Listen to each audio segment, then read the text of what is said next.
코스피가 이제 9천을 넘었지만 모두가 웃기 힘든 장이다. 제가 이렇게 말씀을 시작을 좀 했는데, 일단 SK하이닉스 쏠림이 지금 유독 좀 심한 것 같아요. 그러니까 그동안은 SK하이닉스랑 삼성전자의 쏠림이었다면 지금은 삼성전자보다도 SK하이닉스가 더 월등히 앞서는 이런 현상들이 나타나고 있는데, 일단 이렇게까지 쏠림이 나타난 이유는 또 뭐라고 보실까요?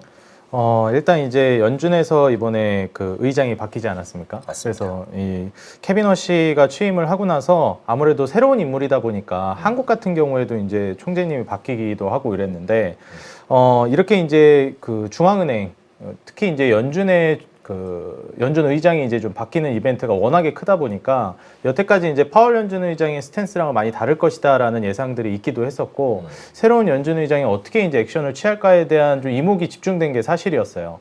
그래서 이제 이번에 FOMC 회의가 정말 중요한 시기였는데, 이때 딱 판을 까보니까 좀 동결을 하기는 했는데 좀 매파적인 분위기가 나타났다라고도 해석해 볼 수 있겠고, 저는 또 어떻게 해석했냐면 이게 순식간에 입장을 좀 바꿀 수도 있을 만한 그런 여지를 열어두는 그런 방향성을 제시했다라고 생각이 들어요. 왜냐하면 뭐 다들 아시겠지만 이번에 뭐 점도표도 제시하지 않고 뭐 다른 연준 의장들은 제시를 했지만 이제 의장 같은 경우에는 제시하지 않았죠. 그리고 최대한 이제 뭐라고 해야 될까요? 멘트를 좀 축소하고, 그리고 노출을 좀 꺼리는, 딱 해야 될 말만 딱딱 하는 요 정도 수준으로 이제 나아갈 것 같습니다. 태스크포스 출범하면서 거기에서 이제 좀 개혁을 하겠다라고 얘기를 하는데, 원래 예전에는 연준이 이제 좀 힌트를 많이 줬어요. 금리 인상할 거다, 금리 인하할 거다, 이런 뉘앙스를 던져주고, 실제로 어느 정도 기간이 지나가고 나서는 그렇게 이행을 했습니다. 근데 요즘에 이제 트럼프 정권 들어서면서 막 한 달 단위로도 너무 급변을 하다 보니까 대응을 이제 잘해야 된다라는 얘기들이 많이 나오기 시작했고, 그러면서 이제 연준 의장이 이걸 어떻게 해야 될까 좀 고민을 많이 한 것 같아요. 그래서 그때그때 이제 발빠르게 대응할 수 있게끔 원래 예전에 좀 힌트를 줬던 이러한 것들을 좀 없애는 방향으로 가지 않나 생각이 들거든요. 그래서 시장 자체가 이제는 좀 예측하는 게 힘들어질 것 같다. 근데 지금 최근에 발표된 물가 지표나 이제 경기 지표들을 본다라고 했을 때는 누가 보더라도 이제 금리 인상을 해야 되는 상황이거든요. 그리고 멘트 자체도 물가에 대한 언급이 좀 있었기 때문에 금리 인상하는 거 아니냐? 이렇게 이제 예상이 들고, 그럼 어떻게 되겠습니까? 전체적으로 시장이 안 좋아질 수밖에 없죠. 그래서 금리 인상을 시장이 예상하다 보니까 시장이 전체적으로 위축됐고, 그러면 왜 유독 SK하이닉스, 삼성전자, 특히 SK하이닉스만 이렇게 잘 가냐? 결국엔 또 저는 실적이라고 생각합니다. 뭐 전쟁 터지면서도 솔직히 시장 상황이 좋은 건 아니었어요. 그때는 오히려 물가가 더 유가가 올라가면서 심각한 상황이었는데, 지금은 오히려 이제 종전 얘기가 나오면서 합의를 마무리 단계로 도출해 나가고 있는 과정인데도 불구하고 시장의 위축을 느끼고 있습니다. 근데 여기에서 이제 실적밖에 믿을 게 없다라는 쪽으로 저는 가고 있는 게 아닌가 생각이 들고요. 또 다들 아시겠지만 이제 연초 효과로 증시 분위기가 좋고, 또 이제 날씨 더워지면서 여름 되면 증시도 더위 먹는다, 제가 이렇게 표현하거든요. 그래서 시장 자체도 이제 보통 여름 휴가철이 되면은 상당히 좀 약세를 보이는 경향을 많이 보여왔습니다. 그래서 지금 날씨가 좀 더워지고 있기도 하고, 연준 의장의 매파적 동결, 이러한 부분들을 모두 고려해 봤을 때는 시장이 전체적으로 위축됐고, 결국에 믿을 거는 실적 시즌에서 기대해 볼 수 있을 만한 포인트밖에 없을 것 같다라고 시장이 인식한 것 같아요. 과거에 이제 그 전쟁 모멘텀이 터졌을 때도 실적이 워낙에 좋게 나오니까 뭐 SK하이닉스나 삼성전자는 진짜 실적으로 찍어 누르면서 금리 인상 확률이 올라가는 과정에서도 주가를 밀어 올렸거든요. 이번에도 이제 2분기 실적이 더 이제 높아질 걸로 예상이 되고 있고, 뭐 롱텀 계약이라든지 이러한 것들도 이제 기대감을 불러일으키고 있기 때문에 안정성도 뛰어나다라는 평가를 받고 있습니다. 원래 이제 반도체가 이제 사이클 타다 보니까 좀 불안한 모습도 있다라고 평가받았는데, 요즘에 이제 안정성까지 챙겼다라고 평가를 받거든요. 그러다 보니까 수급이 훨씬 더 집중되고 있는 게 아닌가. 뭐 솔직히 연준에서 살짝 비둘기적인 발언을 했으면 전체적으로 좋았을 것 같긴 한데, 그러지 않았다 보니까 시장에서는 조금 이제 매파적인 분위기를 예상하고 결국 SK하이닉스 쪽으로 많이 쏠리는 것 같아요. 그럼 삼성전자보다 왜 더 잘 가냐? 이건 심플해요. 결국 이제 HBM 분야에 있어서 1등을 SK하이닉스가 꿰찼고, 원래는 삼성전자가 1등이었는데 SK하이닉스가 1등을 뺏은 거잖아요. 보통 이제 한번 1등을 뺏으면 다시 뺏기기가 좀 어렵습니다. 그래서 삼성전자는 다시 SK하이닉스한테 1등을 뺏어올 가능성이 있다가 아니라 실제로 뺏어와야 프리미엄을 다시 뺏어올 수가 있기 때문에 당분간은 이제 SK하이닉스가 삼성전자보다 더 강한 상승을 보여주는 건 어쩔 수 없다고 보여져요. 결국 이제 1등주 역할을 하면서 주가를 더 밀어 올릴 거고, 좀 조심스럽지만 저는 이제 SK하이닉스가 삼성전자 시총을 넘어가는 시기도 좀 올 수 있지 않을까 예상을 하고 있습니다. 네. 그럼 결국은 이제 대외적인 여건 자체가 조금 불확실하기 때문에 좀 더 확실한 실적 모멘텀에 집중하다 보니까 실적 가시성이 높은 SK하이닉스로 수급이 집중됐다. 이렇게 말씀해 주신 것 같고요. 자, 그럼 이제 중요한 건 보유하고 계신 분들이 언제 이제 비중 축소나 매도를 해야 될지 이게 또 관건인데 말씀해 주신 대로 실적 시즌이고 SK하이닉스의 실적 컨센서스는 굉장히 좋은 상황입니다. 네. 그러면 SK하이닉스 보유자라면 보유한 상태에서 실적 확인까지 가는 게 맞을까? 아니면 실적 발표 직전에 또 기대감이 부각될 때 조금 비중 축소라든지 매도를 할 수 있을까? 이런 전략들은 또 어떻게 보실까요? 사실 이제 뭐 반도체 전체적으로 보면 또 어떨지 모르겠는데 지금 AI 쪽에서 이제 전방에 뭐 빅테크나 소프트웨어 기업들이 투자를 줄이고 있으면 모르겠는데 계속 네. 이제 늘리고 있는 단계다 보니까 맞습니다.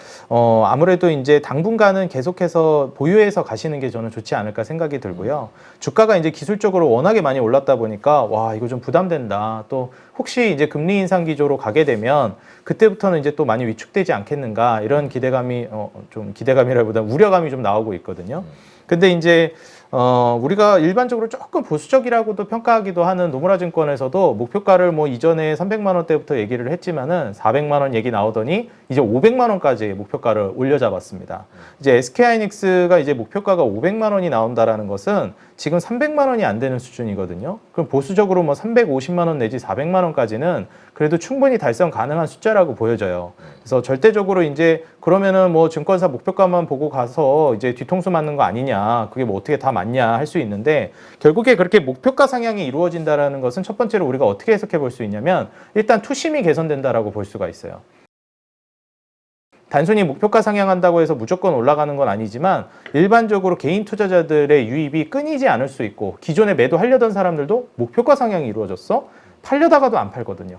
그래서 이러한 점들을 고려해 본다라고 했을 때는 목표가 상향이 투심에 이제 긍정적인 영향을 미칠 것이고 근본적으로 그러면 그 정도 수준까지 올라갈 모멘텀이 있느냐라고 보면 뭐 제가 한 20-30만 원부터도 얘기를 했지만 SK하이닉스는 이제 10배를 갈 수 있을 것 같다. 그리고 가도 이상하지 않다 말씀을 드렸던 게 결국 저는 이제 이 기업이 싸냐 비싸냐를 판단할 때 보통 일반적으로 공부 막 시작하신 분들이 저 PER이면 좋다 이렇게 생각하시는데 저 PER이라고 꼭 좋은 건 아니거든요. 우리가 이제 싼 게 비지떡이라고 해가지고 저 PER이어도 이익 구조가 안 좋아지거나 이익이 떨어지기 시작하면은 훨씬 더 PER이 막 2배, 3배짜리도 싸다고 샀는데 더 박살나는 경우가 많습니다. 그럼 도대체 PER이 저 PER이 아니라 뭘 봐야 되냐? PER이 싼 건 좋은 건 맞아요. 근데 이익 구조 대비 좋아야 된다고 항상 말씀드리고 성장이 꺾이지 않아야 된다고 말씀드리거든요. 근데 이제 재작년부터 해서 흑자 전환 성공하면서 SK하이닉스가 이익 구조가 영업이익률이 35%부터 시작해서 48%, 올해 이제 76% 정도를 보고 있습니다. 뭐 내년도 이제 비슷한 정도 수준을 보고 있는데 순이익률도 이제 29%에서 44%, 63%까지 내다보고 있어요. 이제 지금 현재 PER 한 8.8배, 선행으로 보게 되면 6배 정도를 보는데 보통 저는 이제 영업이익률, 순이익률 정도 수준의 PER은 키 맞추기를 하면은 그렇게 비싼 건 아니다라고 얘기하거든요. 그래서 실제로 제약바이오에서도 70%, 60%대 마진율은 보기가 힘들고요. 그리고 이제 70%대, 60%대 마진율이면 보통 이제 PER이 3, 40배 정도를 가도 그렇게 비싸다고 평가하지는 않습니다. 근데 지금 PER이 뭐 10배가 안 되는 수준이니까 지금 현재 주가 대비해서 2배를 올라가도 뭐 20배가 안 되는 거죠. 그렇기 때문에 SK하이닉스는 지금 주가 대비해서도 충분히 올라갈 수 있겠고 뭐 500만 원도 그렇게 터무니없는 가격이 아닙니다. 그리고 이제 분기 단위로 쪼개서 보더라도 1분기 때 전년 4분기 이제 순이익 15조, 영업이익 19조를 달성했는데 올해 1분기에 37조, 순이익이 이제 40조를 달성하면서 분기 단위로도 엄청나게 빠른 성장을 하고 있어요. 보시게 되면 영업이익이 작년 1분기부터 7조, 9조, 11조, 19조, 37조. 이제 이번 2분기는 60조를 보거든요.